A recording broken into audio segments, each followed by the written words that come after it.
दोस्तों, अगर आपने अभी तक हमारे चैनल को सब्सक्राइब नहीं किया है, तो यहाँ क्लिक करके हमारे चैनल को सब्सक्राइब कर लें और इस नोटिफिकेशन बेल पे ज़रूर क्लिक करें, जिससे कि आप हमारे आने वाले सारे वीडियोस की नोटिफिकेशन अपने मोबाइल पर पा सकें।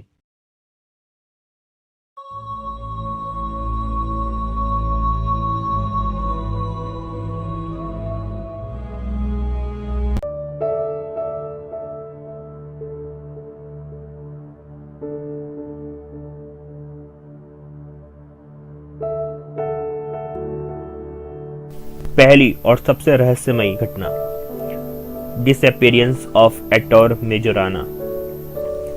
एक प्रतिभाशाली वैज्ञानिक, गणितज्ञ, इंजीनियर, भौतिक विज्ञानी जो न्यूट्रिनो मास पर शोध कर रहे थे, जिसे कुदरत का घोस्ट पार्टिकल भी कहते हैं, वह अपने जमाने के बहुत बड़े वैज्ञानिक थे। 1937 में उन्होंने बताया था कि कुदरत में जरूर एक ऐसा स्थिर कण है जो एक समय पर कण और प्रतिकण यानी मैटर और एंटीमैटर दोनों है, जिसे फर्मियोन कहा जाता है, जिसे हाल ही में बीते वर्ष 2016 में साबित भी किया गया है कि यह फर्मियोन कण इस दुनिया में मौजूद है। हालांकि यह उपलब्धि इसे और भी रहस्यमयी बनाती है।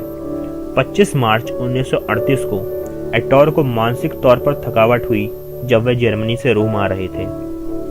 उन्होंने अपने बैंक से सारे पैसे निकाल लिए और अपने मित्र एंटोनियो कोरेली को, जो नेपल्स फिजिक्स इंस्टीट्यूट के निदेशक थे, उन्हें टेलीग्राम किया, जिसमें लिखा था thank you and goodbye, मतलब शुक्रिया और अलविदा। उन्हें उसी दिन नाव पकड़कर भी कहीं जाना था।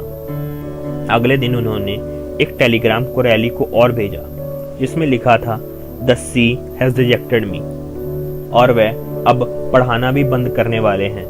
यह आखिरी बार था जब किसी ने मेजोराना को देखा था या उनके द्वारा कोई संदेश पाया था। उनके दोस्तों का मानना था कि उन्होंने आत्महत्या कर ली, परंतु नोबेल पुरस्कार विजेता और एटोर मेजोराना के वैज्ञानिक दोस्त एनरिको फेरेमी का कुछ और ही कहना था, जिससे पूरी दुनिया हैरान रह गई। Ettore was too intelligent. If he has decided to disappear, no one will be able to find him, not in this time or another.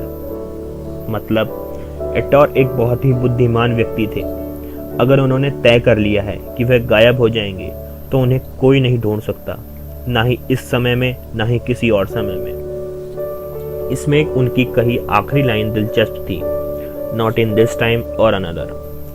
साल 2011 में दुनिया के सबसे बुद्धिमान व्यक्ति के गायब होने का केस फिर से खुला, जब एक गवाह ने यह दावा किया कि वह एटोर को ब्यूनॉस एयर्स में मिले थे जब द्वितीय विश्व युद्ध खत्म हुआ था।